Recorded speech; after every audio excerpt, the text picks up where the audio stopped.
سلسلہ سیرت النبی کے دروس اپنی ترتیب سے چل رہے ہیں۔ گزشتہ جمعے میں السابقون الاولون جو صحابہ ہیں رضوان اللہ تعالی علیہم اجمعین، ان کے بارے میں بات ہوئی تھی، اور اس وجہ سے ہوئی تھی کہ ایک تو یہ لفظ قرآن پاک کے اندر آیا، دوسرا یہ السابقون الاولون، دوسرا یہ کہ ان حضرات کو کچھ خصوصی مراتب حاصل ہوئے، جن میں سے سب سے بڑا مرتبہ یہ کہ ان کو دنیا کے اندر جنت کی بشارت ہوئی، جس کی وجہ سے ان کو عشرہ مبشرہ کہا جاتا ہے کہ وہ 10 لوگ جن کو دنیا میں جنت کی بشارت ہوئی ہے۔ دوسرا پھر تقریباً انہی حضرات میں سے یک کے بعد دیگرے رسول اللہ صلی اللہ علیہ وسلم کی جانشینی اور خلافت کے لیے ان کا انتخاب ہوا۔ وہ انتخاب سیدنا ابوبکر صدیق رضی اللہ تعالی عنہ کی حد تک تو ایسا ہوا کہ پہلا اسلام لانے والے بھی وہی اور پہلے خلیفہ بھی وہی۔ باقی حضرات میں سے جو خلافت کی ترتیب تھی وہ اسلام لانے کی ترتیب کے مطابق نہیں تھی، لیکن اگر آپ دیکھیں گے کہ یہ خلافت کا اہل جن لوگوں کو سمجھا گیا، 4 تو خلفاء بنے، خلفاء راشدین یک کے بعد دیگرے، مگر سیدنا عمر فاروق رضی اللہ تعالی عنہ نے جن 6 صحابہ کی کمیٹی بنائی تھی کہ میرے بعد ان میں سے کسی کو بھی خلیفہ چن لینا، وہ 6 کے 6 عشرہ مبشرہ میں اور ابتدا کے اندر اسلام لانے والوں میں سے تھے۔ تو ان میں حضرت زبیر ابن عوام کا اور سعد بن ابی وقاص کا اور طلحہ بن عبید اللہ کا، ان حضرات کا ذکر ہوا، ان کے اسلام لانے کی بات ہوئی ہے، علی مرتضیٰ، ابو ذر غفاری وغیرہ۔ ایک اور صحابی ہیں جن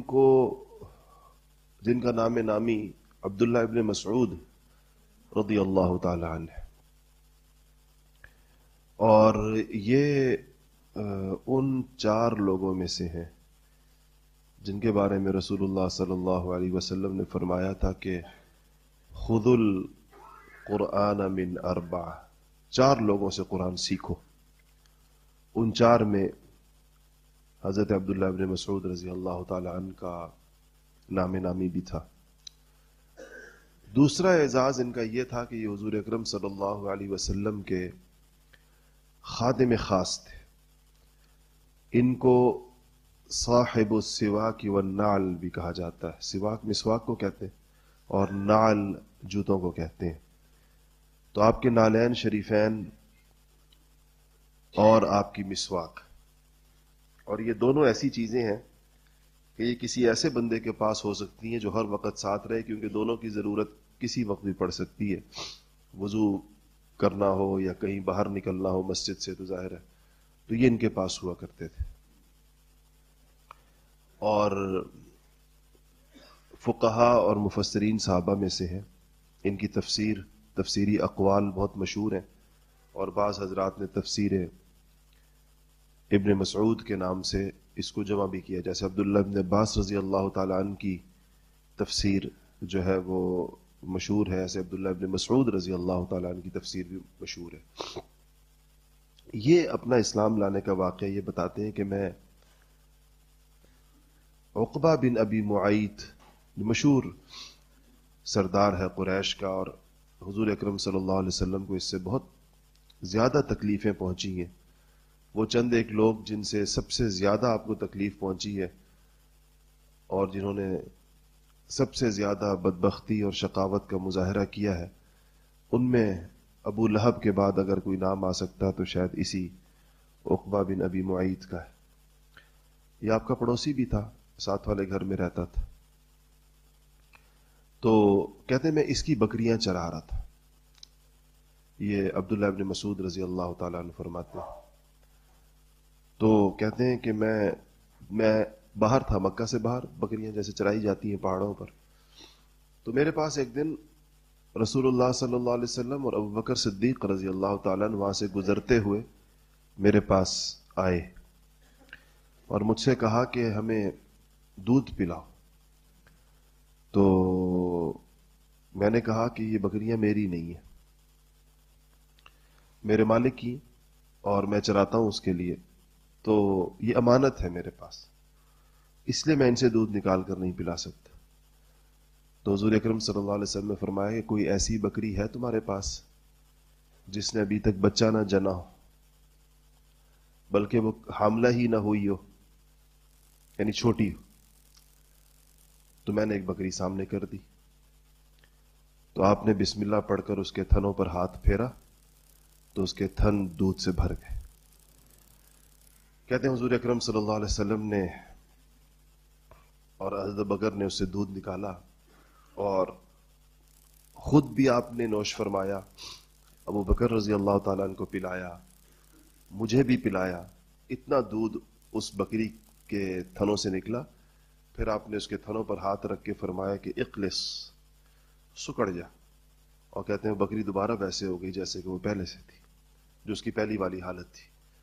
فرماتے ہیں میں اس معجزے کو دیکھ کر مسلمان ہوا. میں نے کہا یہ ضرور اللہ کے نبی ہیں اور اللہ جل شانہ نے ان کے اس پر وہ کیا. تو میں نے کہا کہ پھر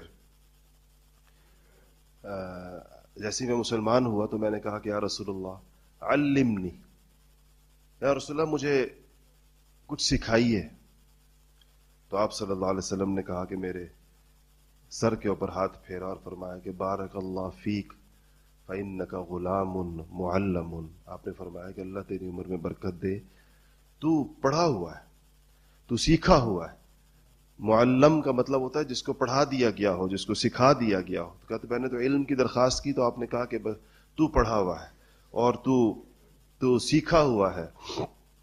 اس کے بعد یہ آپ صلی اللہ علیہ وسلم کی خالص ذاتی خدمت پر معمور ہوئے.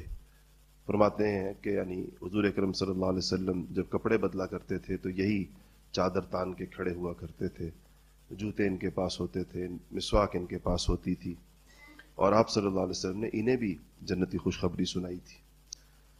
تو یہ عبداللہ ابن مسعود تھے.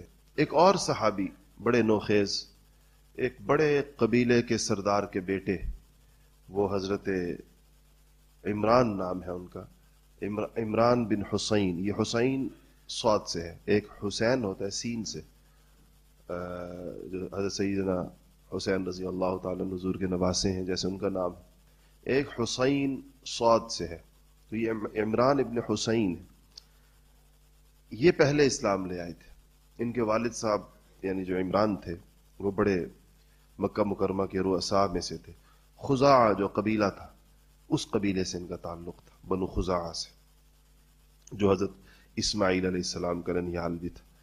تو یہ قریش کا ایک وفد ان کے پاس گیا اور ان سے کہا کہ آپ بڑے مدبر ہیں، سردار ہیں اور ذہین ہیں، آپ کی عزت کی جاتی ہے آپ کی، آپ جائیں حضور اکرم صلی اللہ علیہ وسلم کے پاس اور ان سے کہیں کہ اس بات کو چھوڑ دیں جو انہوں نے کی ہے، شروع کی ہے، اس سے مسائل پیدا ہو رہے.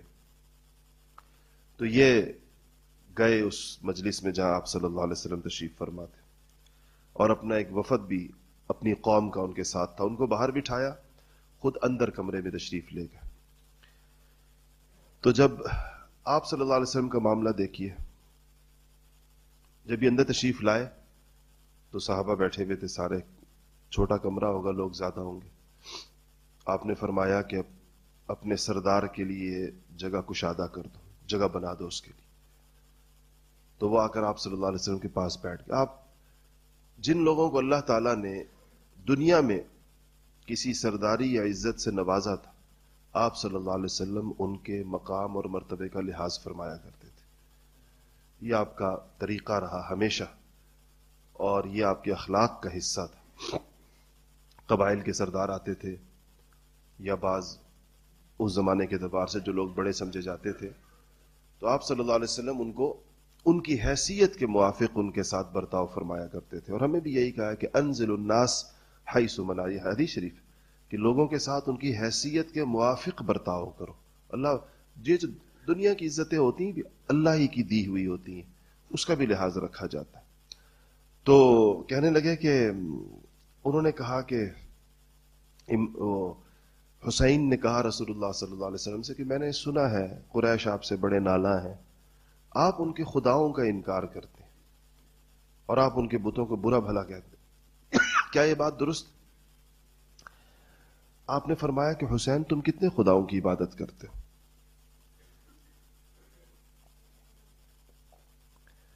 حسین نے کہا کہ ہم 7 خدا زمین پر ہیں اور 1 خدا آسمان پر ہے، ہم ان کی عبادت کرتے ہیں اور آسمان والے کو بڑا سمجھتے ہیں، زمین والوں کو چھوٹا سمجھتے ہیں. تو آپ نے فرمایا کہ جب تمہیں کوئی شدید قسم کی تکلیف پہنچے، ضرر پہنچے، کس کو پکارتے ہو؟ ان کا آسمان والے کو. آپ نے فرمایا کہ اگر تمہارا مال ہلاک ہو جائے، شدید قسم کی غربت آ جائے، پھر کس کو پکارتے ہو؟ کہا آسمان والے کو. تو آپ نے فرمایا کیسی عجیب بات ہے کہ تمہاری مصیبتیں آسمان والا دور کرے، تمہاری پریشانیاں آسمان والا دور کرے، اور جب عبادت کا وقت آئے تو تم زمین والوں کو اس کے ساتھ شریک کر دو. تو کہا حسینی کیسی عجیب بات ہے، کیا تم اس شرک کو پسند کرتے ہو؟ اے حسین اسلام کو قبول کر لو جس میں زمینی خداؤں کا کوئی تصور نہیں ہے اور ایک ہی خدا ہے جو سارے عالم کے کام بناتا ہے، تو تم آخرت کی ناکامیوں سے بچ جاؤ گے. اللہ تعالیٰ کی شان کی یہ حسین اس طریقے کے ساتھ یہ مسلمان ہوئے، اور جیسے ہی انہوں نے کلمہ پڑھا تو ان کے بیٹے عمران اسی مجلس میں بیٹھے ہوئے تھے. تو جب یہ انہوں نے پڑھا کہ اشہد ان لا الہ الا اللہ اشہد ان محمد رسول اللہ، تو عمران جو پہلے مسلمان ہو چکے تھے وہاں سے اٹھے ایک جوش کے اندر، اور جا کر اپنے والد کی پیشانی کو چوما، پھر ان کے ہاتھ چومے، پھر ان کے پاؤں چومے، اور اپنی خوشی کا اظہار کیا بہت زیادہ. حضور اکرم صلی اللہ علیہ وسلم اشک بار ہو گئے، آپ کی آنکھوں میں آنسو آ گئے، اور آپ نے کہا کہ مجھے عمران کا یہ طرز عمل بہت اچھا لگا کہ جب اس کا باپ مجلس کے اندر آیا تو اس نے بھی دوسروں کے ساتھ کھسک کر اس کے لیے جگہ بنائی اور خاموش بیٹھا رہا، اور جب اس کے باپ نے اسلام قبول کر لیا تو اس نے اپنی خوشی اور مسرت کا اظہار اس کے ہاتھ اور ماتھا اور پاؤں چوم کر کیا. تو یہ پھر آپ نے صحابہ سے کہا کہ عمران کے ساتھ جائیں اور اس کو گھر چھوڑ کر آئیں، اعزاز کے طور پر کہ لوگ ساتھ جائیں. اس کو مشایعت کہتے ہیں عربی کے اندر، کچھ لوگوں کو تھوڑا سا ساتھ جانا. تو کہتے ہیں کہ جب وہ باہر نکلے تو ان کی قوم کے لوگ کہتے ہیں جو باہر انتظار کر رہے تھے کہ یہ آئیں گے اور ہمیں بتائیں گے کہ میری بات چیت کا نتیجہ کیا نکلا. تو وہ کہتے ہیں جو لوگ باہر تھے وہ کہتے ہیں کہ ہم نے جب حسین کو آتے ہوئے دیکھا تو ان کے چہرے کے اوپر حضور اکرم صلی اللہ علیہ وسلم کی جو ایمان لانے کے بعد کی صحبت کے جو انوارات تھے اس کو دیکھتے ہی ہم سمجھ گئے کہ یہ شخص حضور اکرم صلی اللہ علیہ وسلم پر ایمان لا چکا. ان کے کہنے سے پہلے ہم لوگ اس کو سمجھ چکے تھے. اسی طرح یہی سابقون الاولون میں سے ایک نام جو ہے حضرت صہیب رومی کا ہے. رومی کا مطلب یہ ہے کہ یہ روم کے، اصل میں یہ ایران کے تھے. اور آپ کو پتہ ہے کہ ایران کا بادشاہ کسرا کہلاتا تھا اور ایران فارس کہلاتا تھا، اور روم کا بادشاہ جو تھا وہ قیصر کہلاتا تھا. تو فارس اور روم کے درمیان یہ 2 عالمی طاقتیں تھیں اس زمانے کی بڑی، اور بھی تھی، حبشہ بھی تھا اور ممالک بھی تھے، شاہان غسان بھی تھے. تو لیکن یہ بہت بڑی 2 قوتیں تھیں. تو ان کو فارس سے رومی لشکر پکڑ کر لایا تھا صہیب کو جب یہ چھوٹے تھے، اور لا کر روم میں کسی نے بیچ دیا. وہاں سے کہیں مکہ کے لوگ روم گئے اور ان کو روم سے خرید کر لا کر مکہ مکرمہ کے اندر عکاظ کے بازار میں بیچ دیا. غلام اس طریقے سے غلام بن گیا، حالانکہ یہ کسی فارس میں کسی فوجی کمانڈر کے بچے تھے، لیکن جیسے جنگوں کے اندر لوگ غلام بن جاتے ہیں، پکڑے گئے تھے. تو ان کا اسلام، اور آپ نے ایک اور 3 لوگ اور آپ نے جن کے نام سنے ہوں گے، جنہوں نے بہت تکلیفیں اٹھائیں، جس خاندان نے، وہ حضرت عمار، ان کے والد حضرت یاسر اور ان کی والدہ حضرت سمیہ. یہ تین لوگ، ان دو میاں بیوی نے اور ان کے بیٹے حضرت عمار نے سخت مشقتیں، انتہائی ظلم و ستم ان پر ہوا، کیونکہ یہ لوگ غلام تھے. غلام چونکہ لوگوں کے مملوک ہوتے ہیں، لوگوں کی ملکیت ہوتے ہیں، تو کوئی ان کا پوچھنے والا نہیں ہوتا تھا. ورنہ اسلام تو عمر فاروق بھی لے کر آئے، اور اسلام تو حمزہ بھی لے کر آئے، اور اسی دور میں لے کر آئے. کسی کی ہمت نہیں تھی کہ ان کو ہاتھ لگائیں. لیکن یہ غلام تھے، چونکہ ان لوگوں کو حضرت بلال پر اور انسانوں پر مظالم بہت زیادہ ہوا کرتے تھے. صہیب کہتے ہیں کہ میں آپ صلی اللہ علیہ وسلم جہاں کا جو جگہ تھی، یعنی دار ارقم، یا آپ کا گھر کسی ایک جگہ جہاں آپ تشریف فرماتے، میں اس کے آس پاس منڈلا رہا تھا، گھوم رہا تھا، اس خیال سے کہ آپ کی زیارت میں پوچھوں یہ کیا چیز ہے جو آپ لے کر آئے ہیں. تو مجھے حضرت عمار مل گئے. تو کہتے ہیں کہ میں نے، عمار نے مجھ سے پوچھا کہ صہیب تم کس تلاش میں ہو یہاں پر؟ تو میں نے کہا کہ میرا دل چاہتا ہے کہ میں، انہوں نے نبوت کا دعویٰ کیا ہے، اعلان کیا، میں دل چاہتا ہے کہ میں ان سے پوچھوں یہ کیا بات ہے جو یہ کرتے ہیں. تو کہتے ہیں کہ عمار نے کہا کہ میں بھی اسی ارادے سے یہاں پر آیا ہوں، دونوں چلتے ہیں. تو کہتے ہیں کہ ہم دونوں حضور اکرم صلی اللہ علیہ وسلم کی خدمت میں حاضر ہوئے. تو آپ سے ہم نے پوچھا کہ آپ کیا بات کرتے ہیں، آپ کیا نئی بات لے کر آئے ہیں؟ تو آپ نے ہمارے سامنے قرآن پاک کی کچھ آیتیں تلاوت فرمائیں، اور کہتے ہیں اللہ پاک نے ہم دونوں کے دل پلٹا دی اور ہم دونوں وہاں مسلمان ہوئے اسی وقت. اور پھر کہتے ہیں کہ عمار جب گھر گئے تو وہاں ان کے دن بھر ہمارا اس میں گزرا تھا. کہتے ہیں جب گھر گئے تو حضرت سمیہ نے، جو ان کی والدہ تھی، انہوں نے عمار سے پوچھا کہ تم دن بھر کہاں رہے؟ تو انہوں نے صاف صاف بتا دیا کہ ہم محمد صلی اللہ علیہ وسلم کے پاس گئے تھے، اور انہوں نے ہم پر اپنا دین پیش کیا اور ہم نے ان کا دین قبول کر لیا. تو اور پھر کہتے ہیں کہ جو آیتیں حضور نے ہمیں سنائی تھی وہ ہم نے اپنی والدہ کو سنائی اور اپنے والد کو سنائی. اسی وقت عمار کے والد یاسر بھی مسلمان ہو گئے اور حضرت سمیہ بھی مسلمان ہو گئی.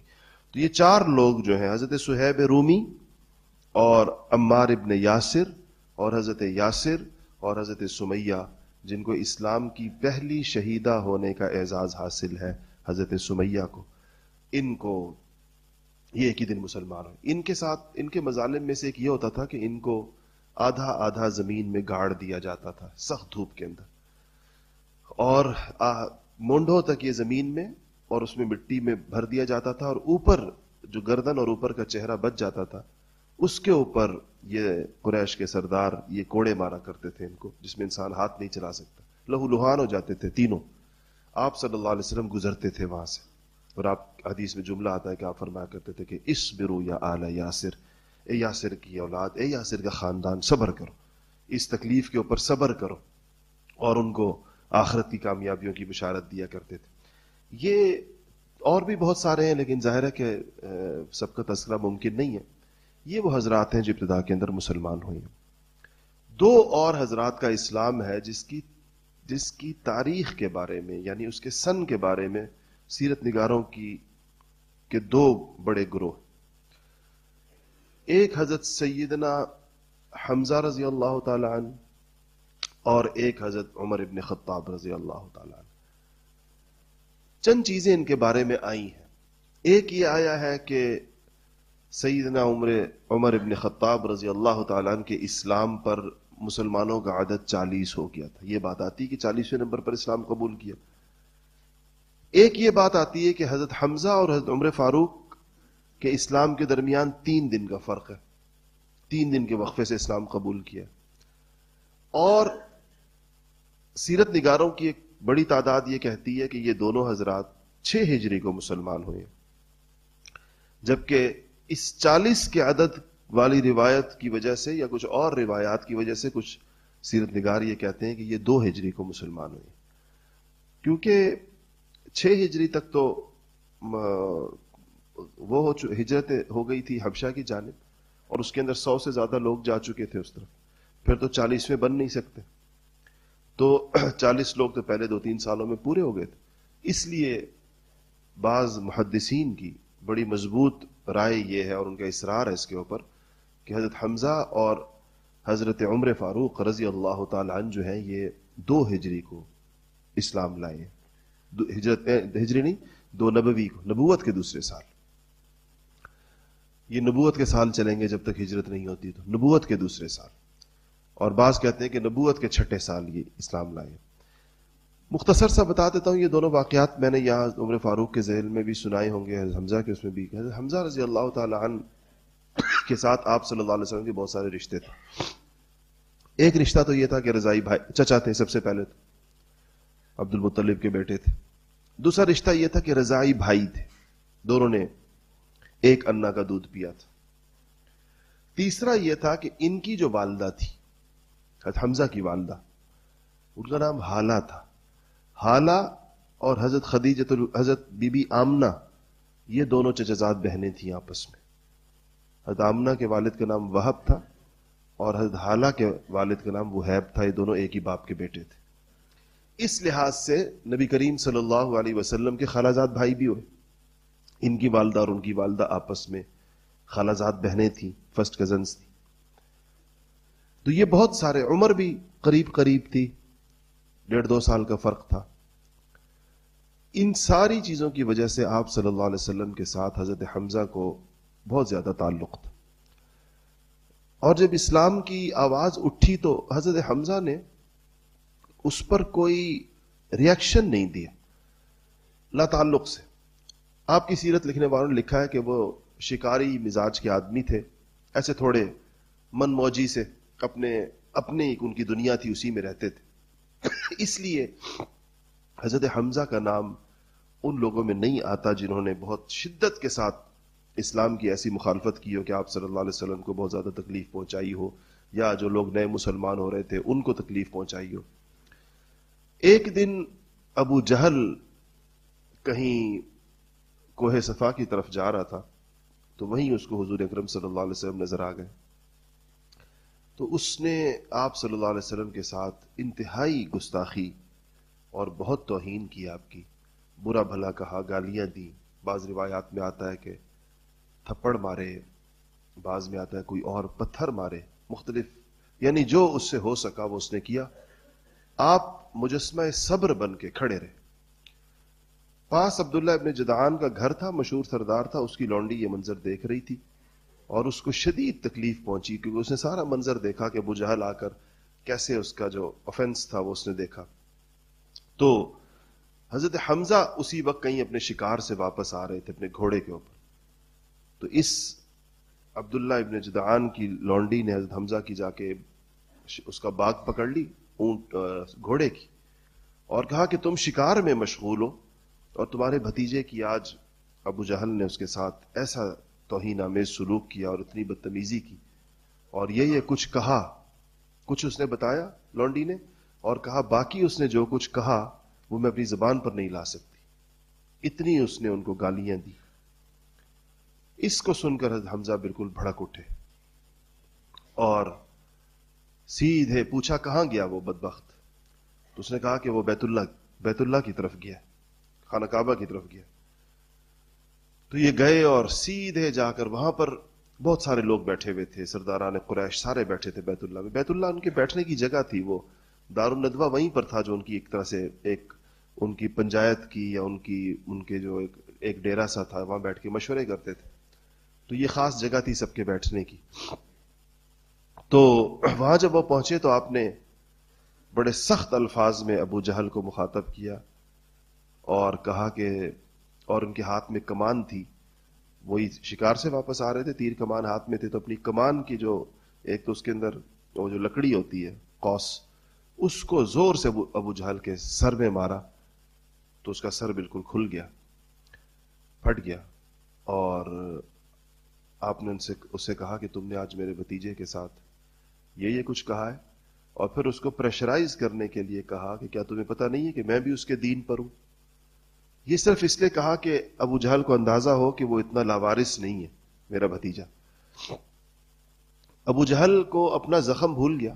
اس کے طوطے اس بات سے اڑ گئے کہ یہ حمزہ باقی اسلام قبول کر لیا ہے یا ویسے ہی مجھے. تو جب ابو جہل کو انہوں نے اس طرح کہا تو سارا وہاں ہلچل مچ گئی. ابو جہل کا قبیلہ قریش کے اندر بنو مخزوم تھا، تو بنو مخزوم کے نوجوان کھڑے ہو گئے کہ ہمارے سردار کی بے عزتی ہو گئی ہے. تو بنو مخزوم کے جب دیگر لوگ کھڑے ہوئے تو بنو ہاشم بھی وہاں بیٹھے ہوئے تھے جو حضرت حمزہ کا قبیلہ تھا، تو بنو ہاشم بھی کھڑے ہو گئے اپنے اس کی طرف سے، جو قبائلی زندگیوں میں جس طرح ہوتا ہے۔ تو اس پر ابو جہل نے بنو مخزوم کے نوجوانوں کو روکا اور ان سے کہا کہ بیٹھ جاؤ، اور میں نے واقعی اس کے بھتیجے کو آج سخت سست کہا ہے، برا کہا ہے، اس نے اپنا بدلہ لے لیا، بات ختم ہو گئی۔ اور اس نے لوگوں کو بٹھا دیا، اور لوگوں کو بٹھا کر پھر ان کی طرف متوجہ ہوا، حمزہ کی طرف، اور کہا کہ حمزہ، یہ تم نے تھوڑی دیر پہلے کہا کہ تم اپنے بھتیجے کے دین پر ہو، یہ تم نے ویسے ہی غصے میں کہا، یہ واقعتاً تم نے دین بدل لیا؟ تو ان کا میں نے کہا کہ نہیں، میں واقعتاً میں اس کے دین پر ہوں۔ اتنا کہا تو اب آگے اس قصے کے بارے میں سیرت نگاروں کے مختلف واقعات ہیں۔ ایک تو یہ ہے کہ اس کے بعد سیدھے حضور کے پاس تشریف لائے، اور ایک یہ ہے کہ یہ واپس آئے تو سوچنے لگے کہ میں نے اپنے باپ کا اور اپنے دادا کا دین چھوڑ دیا تو صرف ایک واقعے کی وجہ سے۔ ابو جہل کے ساتھ تو میں ویسے بھی نمٹ سکتا ہوں عبد المطلب کے دین پر رہتے ہوئے، باپ کے دین پر رہتے ہوئے، تو یہ دوبارہ خانہ کعبہ گئے، اور اس کو یہ بیت اللہ تو سمجھتے تھے، وہاں جا کر اپنے ہاتھ اٹھا کر دعا کی اللہ تعالیٰ سے کہ یا اللہ، اگر میرے بھتیجے کا دین پر حق ہے تو میرا سینہ اس کے لیے کھول دے، اور اگر میرے باپ کا طریقہ صحیح ہے تو یا اللہ مجھے پھر اسی کے اوپر قائم رکھ جو ہمارے باپ دادوں کا طریقہ ہے، یا تو اس پر قائم، اور اگر میرے بھتیجے کا دین ہے تو اس کی طرف۔ یہ کہہ کر یہ حضور اکرم صلی اللہ علیہ وسلم کے پاس دار ارقم میں تشریف لائے، آئے اور حضور سے کہا کہ بھتیجے، میں نے تمہارا بدلہ لے لیا، اور میں نے ابو جہل کے ساتھ انہوں نے کیا اس کی تفصیل سنائی۔ تو حضور اکرم صلی اللہ علیہ وسلم نے فرمایا کہ چچا، میں اس بات سے نہیں خوش ہوتا کہ آپ نے مجھے پہنچنے والی ایک جسمانی تکلیف کے اوپر بدلہ لے لیا۔ تو کہتے ہیں انہوں نے پوچھا کہ بھتیجے پہ تم کس بات سے خوش ہوتے؟ کہ میں تو اس بات سے خوش ہوتا ہوں کہ آپ کلمہ پڑھیں اور اللہ تعالیٰ کی وحدانیت کو مانیں۔ تو بس اسی وقت انہوں نے پڑھا لا الہ الا اللہ محمد الرسول اللہ، اشہد ان لا الہ الا اللہ اشہد ان محمد رسول اللہ۔ تو یہ ان کا اسلام حضور اکرم صلی اللہ علیہ وسلم کے لیے ایسی غیر معمولی تقویت کا باعث بنا، اور پھر 3 دن کے بعد سیدنا عمر فاروق رضی اللہ تعالیٰ نے اسلام لے آئے۔ انشاءاللہ ان کے اسلام کی بات اگلے